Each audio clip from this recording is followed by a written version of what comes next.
I'm so like sensual, but I'm not out here just trying to get that to know everybody, okay? I believe in true devotion. Devote yourself to me. What does that look like, though? Break it down. It looks like kissing my feet. Oh, My friend, oh, my uh this lady told me I give Dom energy. And then the New York Times said I'm the violence Dom. oh. Okay, so the people, it's a consensus. But are you a dom? Because maybe, are you a dom? I mean, I'm just trying to give your secrets away. I don't know. I just feel like people just be like putting that onto me. But I just believe in love and devotion and freakiness and just being in that and just Yeah, Aquarius is pretty freaky. Aquarius, all the Aquarius are like, Hey, pretty freaky. you a Scorpio, y'all the I know. freakiest. And I have Aquarius. Double down on it. But I will say my freakiness, yeah, I don't know. Like, I'm actually kind of soft. I just love love. Like, I love, yeah, I do love tenderness, is what I mean. All I You know is know? that when I be talking about my stories with my relationships and stuff, I be talking about it with my cousin. She be like, "Girl, you really must have some crazy voodoo pussy because what the fuck?"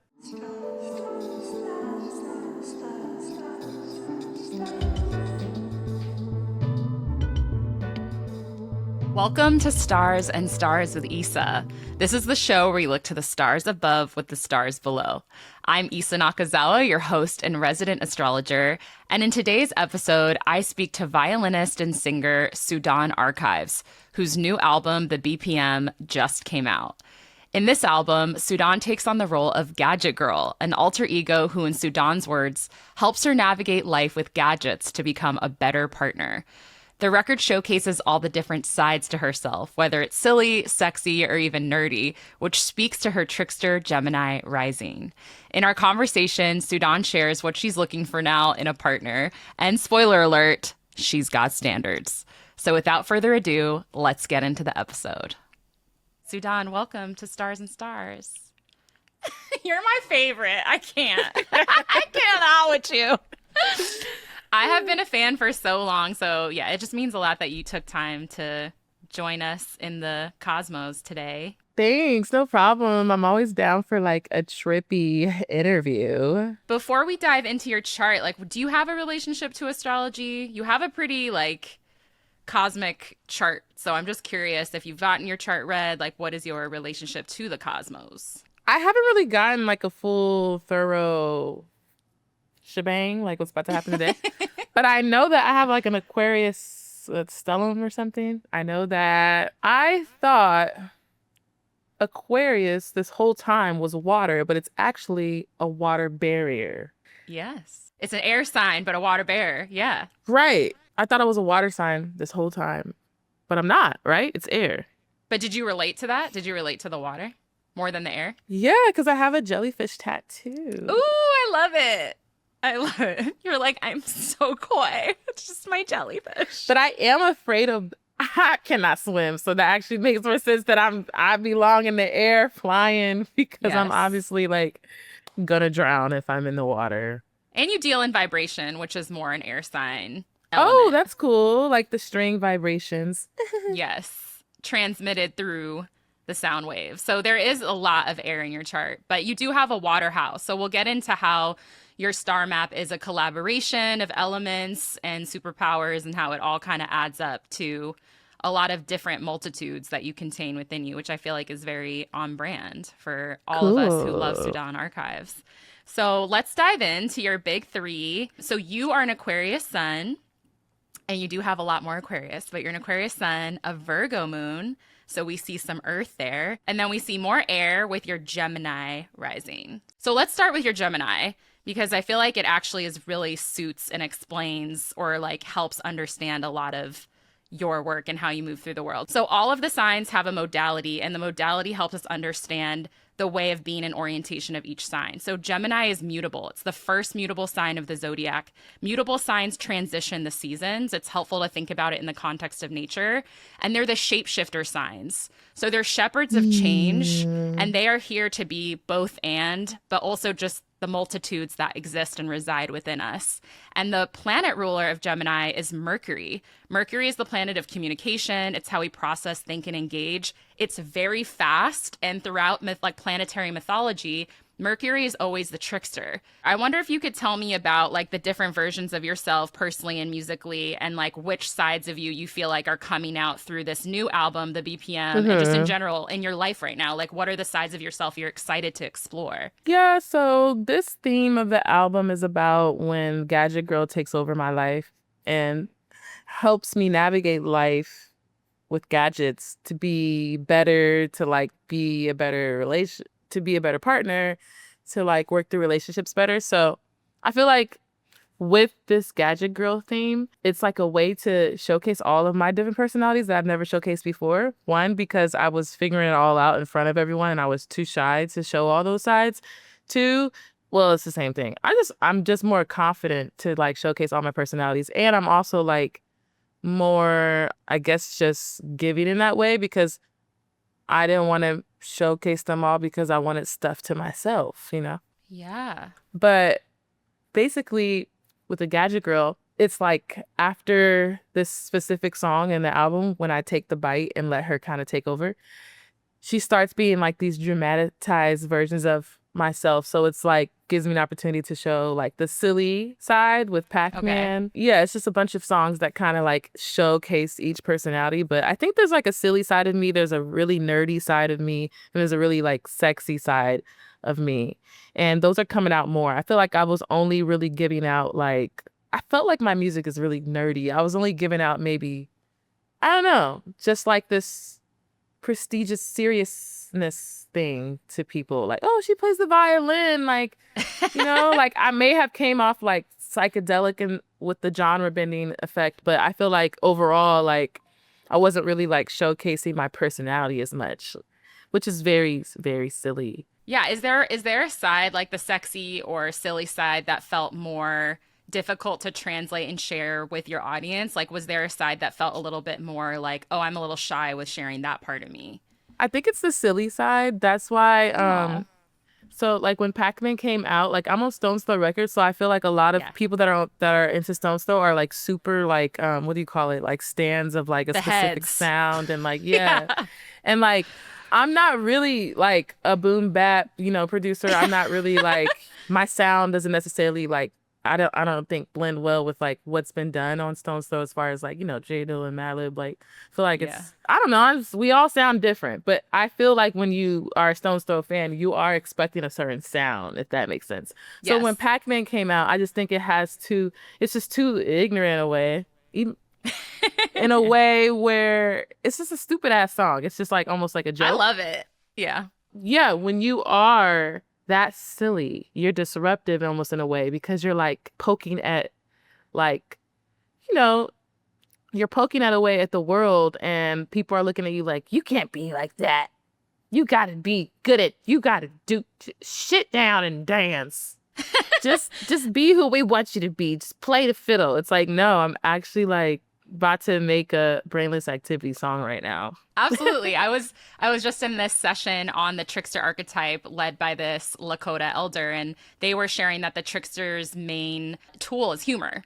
So like using humor to disrupt expectation as an important way of revealing truth. And that truth doesn't have to be necessarily something super profound, but the trickster really, really uses humor as a way to reveal the human condition and all of the dimensions of it. So I think that's an Yeah. important reclaiming of the trickster, not as someone who's Yeah. tricking, as manipulating, but Right. like humor as a way to disrupt definition. And that's who I am at its core. Like I will check somebody in the most funny way where they'll start laughing with me at themselves. That's such a skill. Yeah. So it's like a way for me to like, hey, that wasn't okay, but it's okay because what the fuck? Yeah, you've always made me laugh, and always, I feel like you've always embodied the spirit of independence. That to me, when I saw you on Stone's Throw, that was the connection I made of like Dilla and Madlib and all these artists that shaped me. Like the through line is more the spirit of the creativity itself. I think all of those people share the spirit. I feel like, don't get Yeah. stuck up into the sound of it. The sound of everyone is their own right. But I Yes. think what Peanut Butter Wolf is doing is something amazing. He's just finding all of these kind of like, strong-willed, spirited people that are just going to do what they want to do. I think sometimes courage is accidental. I don't always think it's like a conscious choice, but there is like a courage, or maybe that's just a lack of choice when you're an artist and it's like, this is the only way I know how to be. But I think one of the things that you do that I see in your chart with both Gemini and Aquarius and air signs in general, that element is one of fluidity. And I see you as someone who weaves a lot, like from the beginning of your story, which maybe we can kind of touch on, of like being in the church and then wanting to be drawn to an instrument that wasn't obvious and then applying that instrument in ways that weren't obvious. And I think from the very beginning, you've been someone who's also, yeah, you're doing things differently, but then you also have like this profound respect for tradition. So it's like, it's all of the things in one. Like maybe you can, for listeners who aren't familiar with your journey, just like kind of share a little bit about the ways you've kind of sought different ways of creating art, you know? Yeah, I know. I feel like it all started with like the violin for me because I saw these performers playing the fiddle and like dancing, and I just thought that was a really good way to introduce the violin to me because it was a wild like entry, and it wasn't like this whole, kind of sit down and wear black and white and play in the symphony or something. Yeah, and I just saw them dancing and having this cool footwork. And I just resonated with that more. And I think that was the beginning of my fascination with the fiddle. And I've always had a love of African history. I thought I wanted to go to college for that. Yeah. And then it kind of turned into ethnomusicology. I went to like 5 different schools, so they just got wider and wider. So I felt like there was a lack of representation of the fiddle and like just kind of just like, I just needed some inspiration. And I just felt like it was hard to find. So I used YouTube and I found like people all over the world playing the fiddle, and it kind of like reconnected me to the roots of it because it's just so much that you're not really taught. When you think of the violin, you think of like, oh, classical, but really it's like so much more to it. So I discovered violin culture from all over the world, like from Ghana, Sudan, Czech Republic. I found all these players like that I was really into Sufi music. I was really into traditional string music. And basically I was connecting the love I had for all of this music was connecting because it all kind of felt like the same in a way. And I just got fascinated with collecting all of the traditional fiddles because I feel that the roots of the violin is Black and many other things, and I just be collecting all of them. Like this one's from Istanbul, this one's from Japan, your brothel. This one's from Ghana, but they're all like, Stone Age, or what do you call it? They're all just traditional fiddles, and that basically keeps me going. Like when things get a little weird and you just like on tour and you got 5 interviews and you kind of don't want to, and you're kind of just like, what the fuck am I doing? And you're just kind of maxed out. When I put on the Sufi music or when I put on the music, I'd be like, oh yeah, love it. That's why I'm here. Cause it's just like at the core, that's what that's like my passion, like to play the fiddle, to continue the journey of becoming really good at it. It's a devotion to the instrument, Thank you for sharing that. I just wanted some like context setting for listeners who don't know your backstory because it's really amazing. And I think it helps us understand your Aquarius sun. So Aquarius is an interesting air sign for me. It's fixed air. So its modality is actually about fixity and stabilizing ideas. So even though Aquarius shares that intellectual curiosity with Gemini, it actually is more stubborn and it wants things to be like more routinized and habituated. And so I really think of Aquarius as the nerd, but it's like got this amazing paradox where Aquarius is the sign of the community, but it also has this only child archetype. So sometimes Aquarians, they need space because they actually need perspective to see like what are the innovations that the community needs to keep it moving forward and evolving. It subverts structure. It doesn't just respect structure. It also breaks tradition to create something different. Does that resonate at all? I definitely need my space. And sometimes I get really sad because at first I'm like feeling really social and I want to hang out with people. And then I'm looking at my phone and I'm declining every call. And people are texting me like, hello. And I'm just like, What are you feeling inside? Because you have a pretty, I'm not gonna lie, you do have like a pretty introverted core with your two luminaries and more introverted signs. Because Virgo also is a nocturnal sign. It needs a lot of solitude. So I'm kind of curious how you manage that. I don't know how I manage it. It's just like I just handle it when it comes because for the most part, I do think 80% of me genuinely does not want to go out. So I try to curate these experiences like, oh, come over and let's like learn how to make kokedama balls.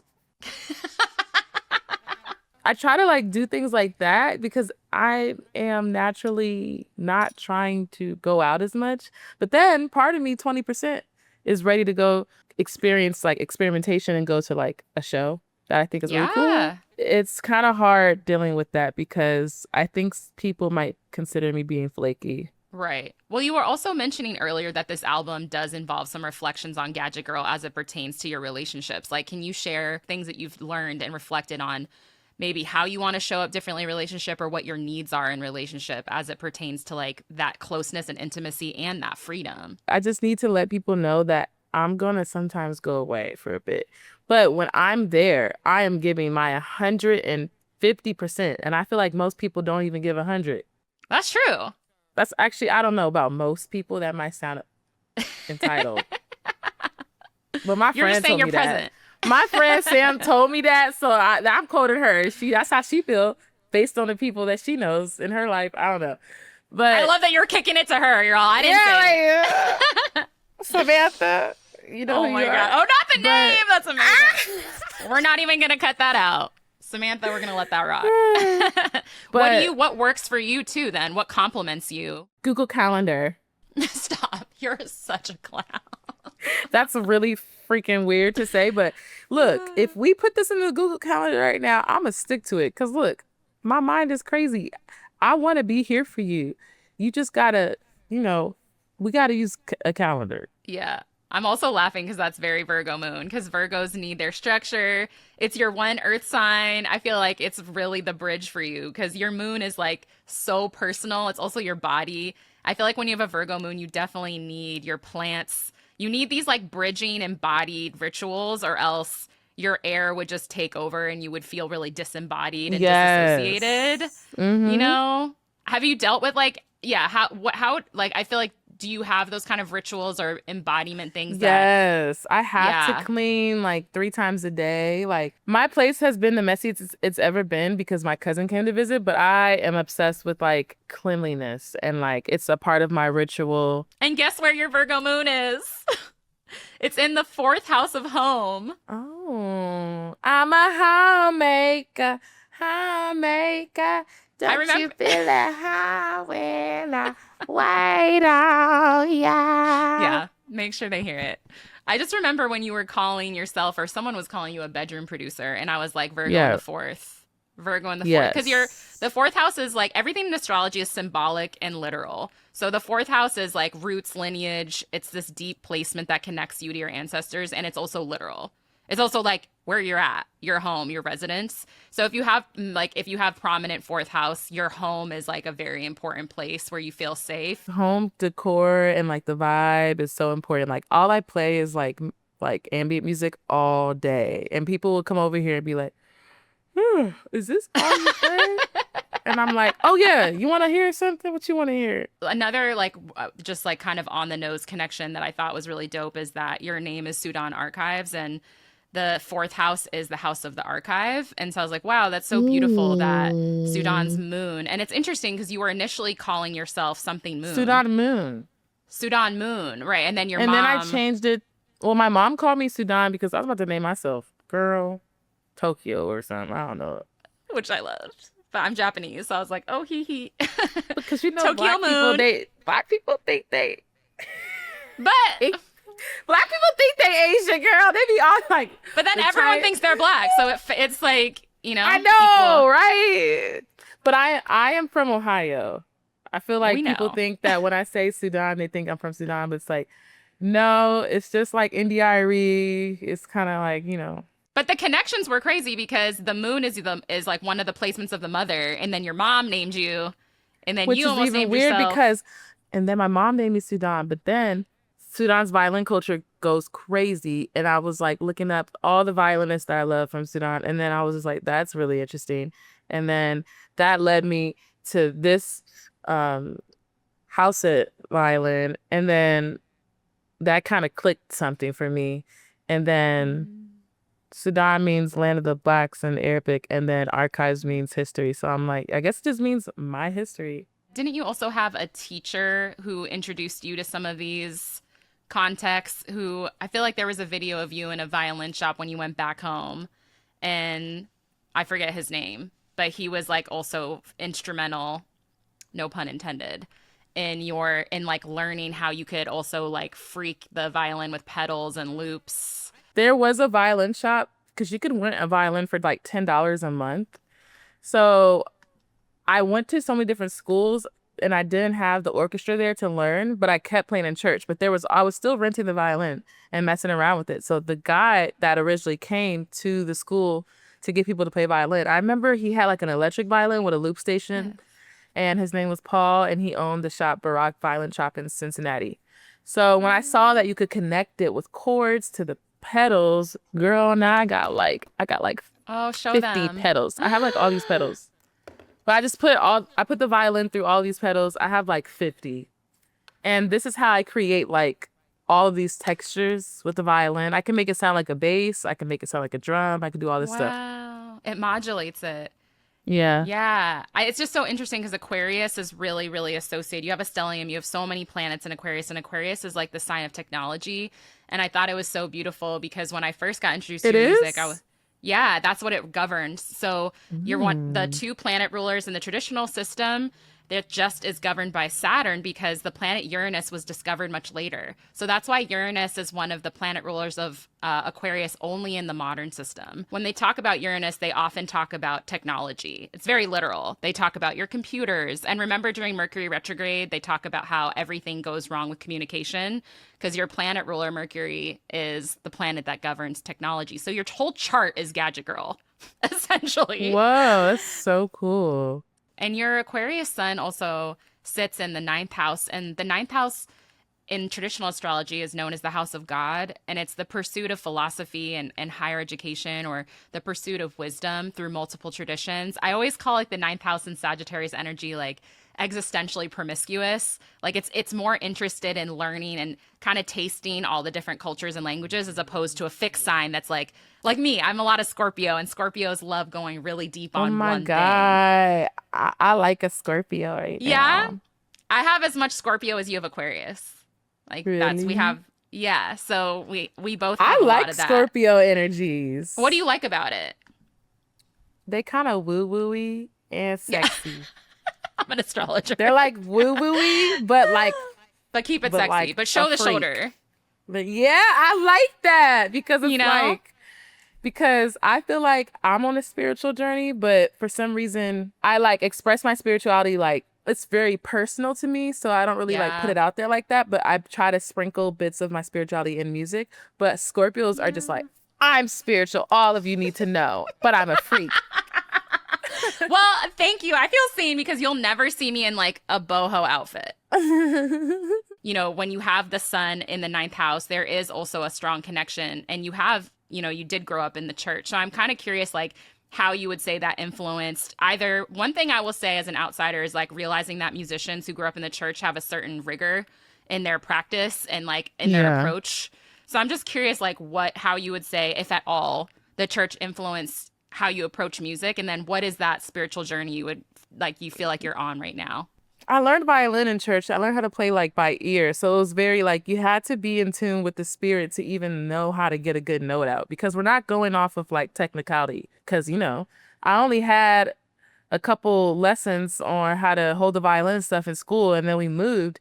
So I'm just here in the choir with this instrument. No one else plays violin. And I got to figure it out. So they're playing all these songs and they choose songs that have violin parts. So I'm listening to the violin part, trying to like play the part. Eventually, a couple years in, it clicks and I'm sounding pretty good. And I feel like before I was up in the choir, I was just like not really paying attention in church and seeing people run down the aisle speaking in tongues. And I'm just like, how the heck do you do that? It's not resonating. But when I was up there, I was like, okay, let me help facilitate this. And then that was kind of like my relationship to spirituality. It was always like making these sounds to help facilitate people to the spirit world. And then out of nowhere, it kind of just clicks for me. And I'm just up there like, okay. Stop, you're so funny. I love you. And I know you have to go soon, but I want to end on your sexy side. So like we've talked about the nerdy, the silly. Let's talk about sexy. Let's talk about sexy. Let's get sexy with it. I did see that. Of course I saw that. Just making sure. I get really close. I'm like, I'm blind as a bat. Well, I can't see. These are real, y'all. They're not just prescription, or they're not whatever. People be wearing glasses because it's cute. I'm like, no, I need them. Like me. What's your sexy vibe? Like, what is she about? And I am curious because your chart is giving pretty unorthodox. I'm so like sensual, but I'm not out here just trying to get that to know everybody, okay? I believe in true devotion. Devote yourself to me. What does that look like, though? Break it down. It looks like kissing my feet. Oh, okay. My friend, this lady told me I give Dom energy. And then the New York Times said I'm the violence Dom. Oh, okay. So it's a consensus. But are you a Dom? Because maybe, are you a Dom? I mean, I'm just trying to give your secrets away. I don't know. I just feel like people just be like putting that onto me. But I just believe in love and devotion and freakiness and just being in that. And just, Yeah, Aquarius is pretty freaky. All the Aquarius are like, hey, you a Scorpio. Y'all the freakiest. I know. And I have Aquarius. Double down on it. But I will say my freakiness, yeah, I don't know. Like, I'm actually kind of soft. I just love love. Like, I do love tenderness is what I mean. All I know is that when I be talking about my stories with my relationships and stuff, I be talking about it with my cousin. She be like, girl, you really must have some crazy voodoo pussy because what the fuck? Give me one story. I'm at your campfire devoted, kissing your feet. Basically, she is so like impressed with how quickly they are to say I love you and quickly they are to want to like basically just be my man or be my person or be my boo or whatever the fuck. Ooh! That's a superpower. And then what is your response? You don't want it, huh? My response is try harder. Like, I just need you to devote yourself to me. So it's kind of like, it's gonna, I have this, people, I just feel like it's not good enough. Like, really? That's it? What is good enough? Good enough is devotion. Okay. I need you to commit. I need you to gift giving, all the beautiful quality time, every single language of love. I need you to know. I need to know how you feel about me in all poetry, music, playlists, gifts. Yes, because I will do it for you in a heartbeat. Oh, you will? But okay. I'm not going to do it until you show me first. How much time does someone have to show their devotion? They have 3 weeks, they have 3 months, they have a year. They have about a couple of once they show interest, they have maybe 2 weeks tops. 2 weeks to give you gifts? Not even, it doesn't have to be a gift, but it definitely has to be one of these languages maximum. Effect. So you don't do any brokies, or brokies are okay if they're sweeties? Devoted brokies? Yeah. But not no more. Not no more though. Not no more. I'm 30, 40, and thriving. I need you to, have some I thought you said you're 30, 40, and thriving. I was like, you're all of it. I'm 30, I'm 40, and I'm 50. And I need you to do all the things. 2 weeks is crazy. Y'all, good luck. You're going to have to really put it down. And you deserve that. Someone has done that, though. And where they at? They're in the pocket. They're in the whirling dervish. They're creating the portal. Okay, well, if you want to put out a masterclass on how we can all get people to say I love you and mean it, please do. I think it's having standards. I think that's what it is. That's sexy. Having standards and really not being about some bullshit and like holding the standard, I think is hot. People like that. Yeah, I think so. Yeah. People have told me like, wow, you are so direct. Like, I never talked to someone and they just expressed how much they're into me. Usually they're lying. They're not lying, or usually they're like holding it back and like, I don't know. The Virgo's devotion, the Aquarius is like, I need it now. I need you to tell you, or I'll leave. Because you for real leave, right? You're not a bullshit person like that. I will ghost you. Yeah, that's what we need from Aquarius. Aquarius is serious. And then the ghosting is a whole thing. Like, I see what you're doing. I see you calling me. I see. Like you haunt people. Yeah. That's confirmation you haunt them because you're haunting me right now. You're giving haunted house. You just went, yeah. Yes, I will haunt you. In your dreams. I want to have you plug the BPM. I know it drops October 17th. Like, tell people, give them a demand. This is my album, y'all. It comes out October 17th. She's a beaut. Is it going to be everywhere, available everywhere, or can they buy it stone's throw, vinyl? What's up? Stone's throw everywhere, vinyl, CD everywhere. Pre-save it, whatever. And the tour? The tour starts like right after Thanksgiving. Actually, I'm going to be on tour during Thanksgiving, so y'all better come eat me up. The BPM, Sudan Archives. Follow her on all the things.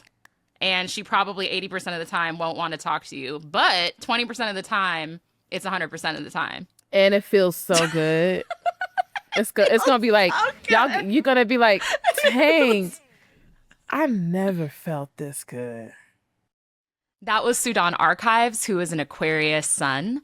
And as always, to end the show, I want to leave you with some key takeaways we can all benefit from, inspired by our stars chart. So it's easy to assume that a performer as confident, sexy, and free as Sudan isn't also an introvert. But on today's episode, we got to peel back the many layers of her personality by exploring the different elements alive in her birth chart. So just like Vic Mensa, Sudan is a playful, curious, and mischievous Gemini rising, here to use humor as a way of revealing deeper truths. But beneath that light Quicksilver surface lies her more introverted Aquarius sun and Virgo moon, two placements that actually thrive and crave solitude. So with her Virgo moon sitting in the fourth house of home and roots and lineage, it's no surprise that Sudan has described herself as a bedroom producer, preferring to create within the curated and peaceful oasis of her Los Angeles apartment. And as a touring musician and independent artist, it's no wonder that she protects her downtime so fiercely, carving out space to recharge and tend to the daily rituals that ground her sense of structure and purpose. Our star maps remind us that the outer shell never tells the full story of who we are and what we need. It's simply the doorway into a house with many rooms. That's it for our download from the cosmos this week. If you like today's episode, please leave a comment to keep the conversation going. Hit that subscribe button, and I'll see you next week.